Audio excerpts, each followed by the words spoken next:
Otep à tous, bien-aimés frères et sœurs. À l'occasion du 66e anniversaire de la pseudo-indépendance du Niger, le président Abdourahmane Tchani vient de faire une déclaration tapageuse. Il a vraiment mis les points sur les i.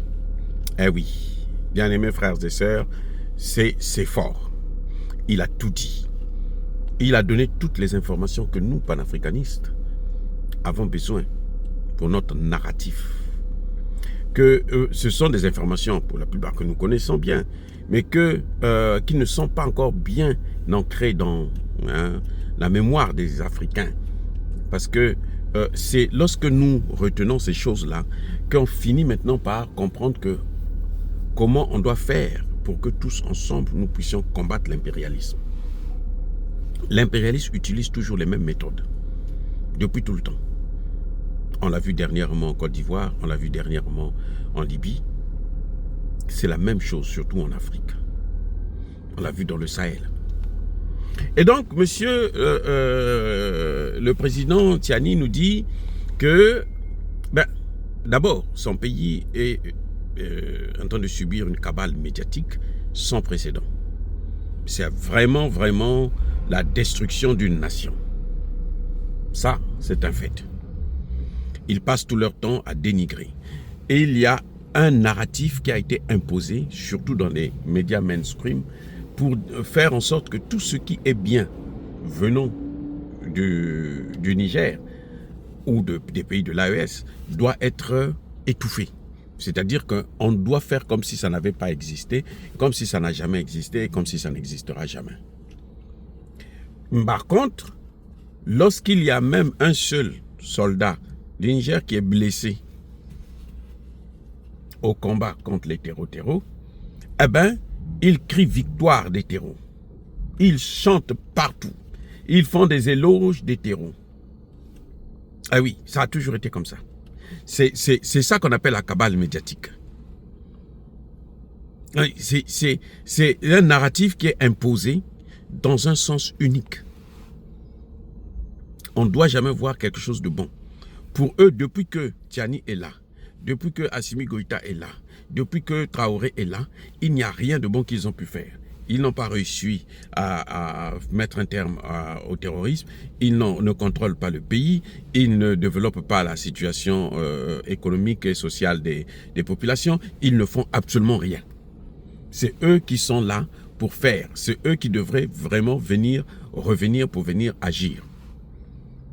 Voilà comment ils ont orienté leur narratif.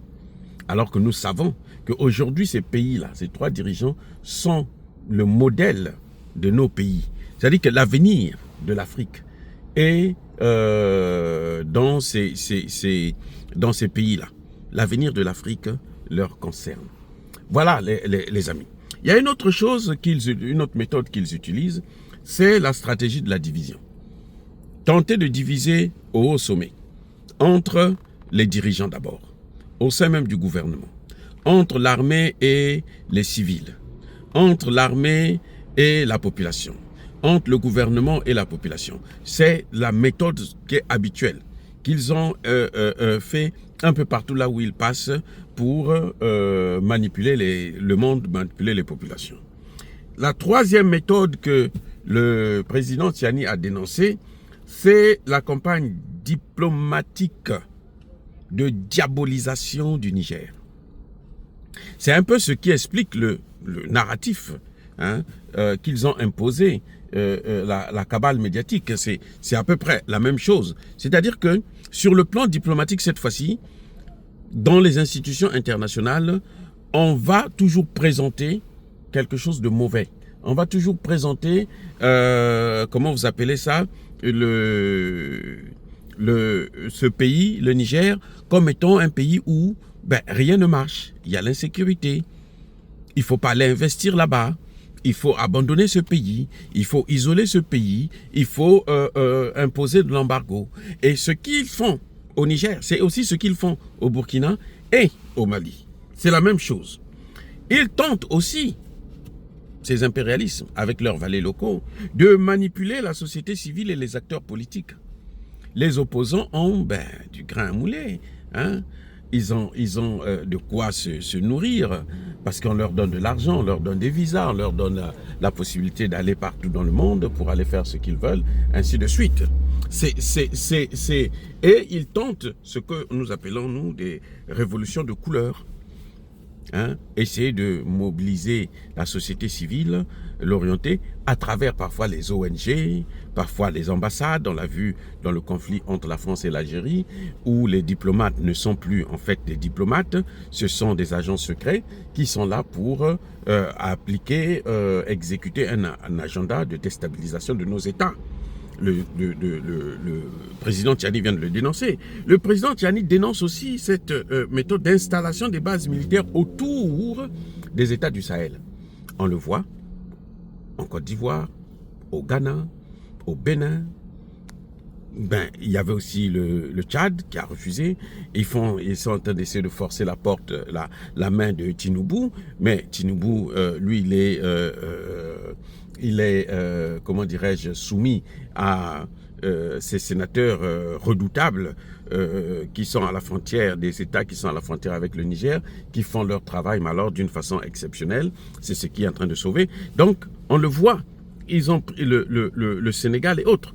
Pourquoi ils ont mis des bases militaires sur tout autour du Sahel?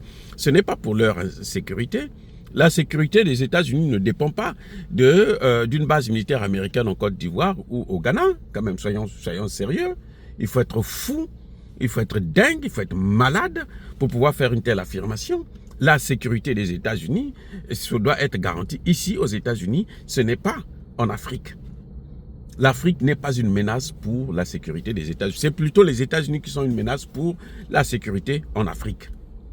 On a vu comment ils ont détruit la Côte d'Ivoire, comment ils ont détruit la Libye, et on voit les conséquences aujourd'hui, ce que nous avons dans ces pays, quels sont,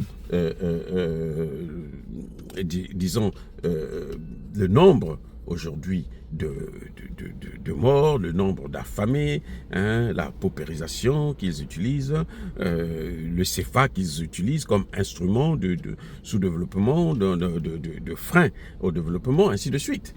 Donc, ce sont ces choses-là. Il y a aussi, en dehors de le fait qu'ils sont en train d'encercler l'AES, on voit aussi, ils forment, ils s'impliquent dans le renseignement et ils soutiennent les terreaux. Vous vous souvenez de la plainte du Mali qui jusqu'à aujourd'hui n'a jamais abouti.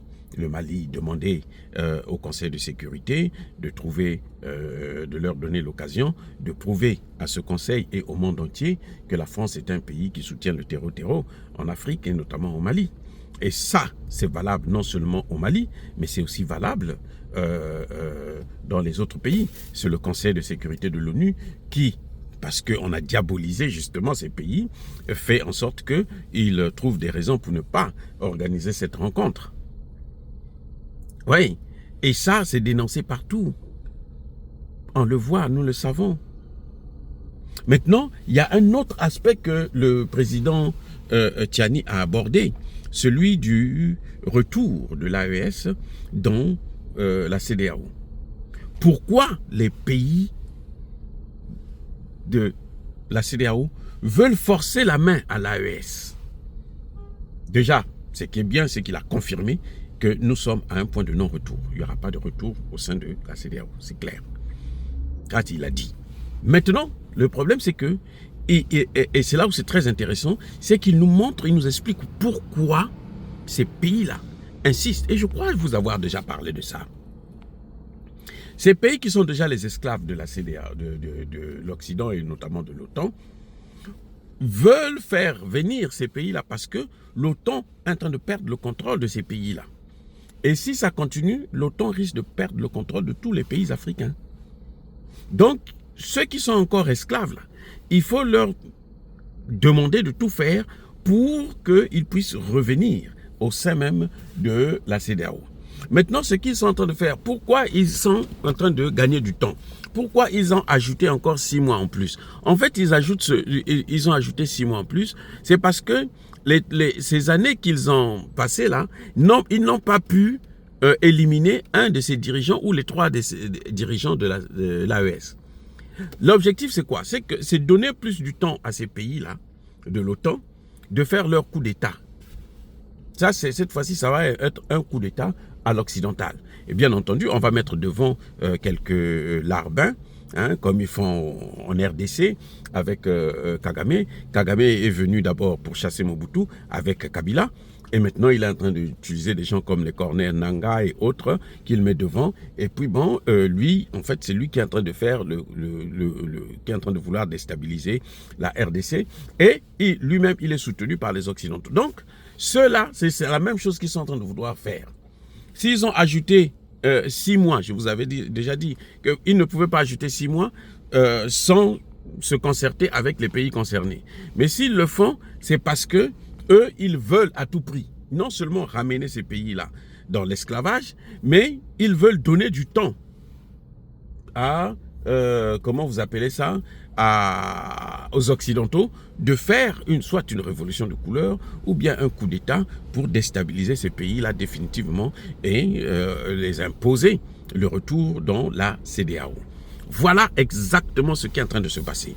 Donc, bien aimés frères et sœurs, vraiment, ce discours a été un discours choc parce qu'il y a eu tellement de révélations fracassantes, des révélations qui nous servent pour pouvoir comprendre un peu les enjeux de la géopolitique actuelle et notamment ce qui concerne le Sahel. Soyez bénis, abondamment bénis par le Dieu des Kémites et par nos ancêtres angélisés. Mais que tous ceux qui persécutent le continent africain le pillent et le déstabilisent, qu'ils soient noirs, blancs, chinois, arabes, juifs, indiens ou qui qu'ils soient punis, maudits, foudroyés, neutralisés, écrasés, effacés par le Dieu des Kémites et par nos ancêtres angélisés. Vive l'Afrique éternelle, j'ai dit et j'assume.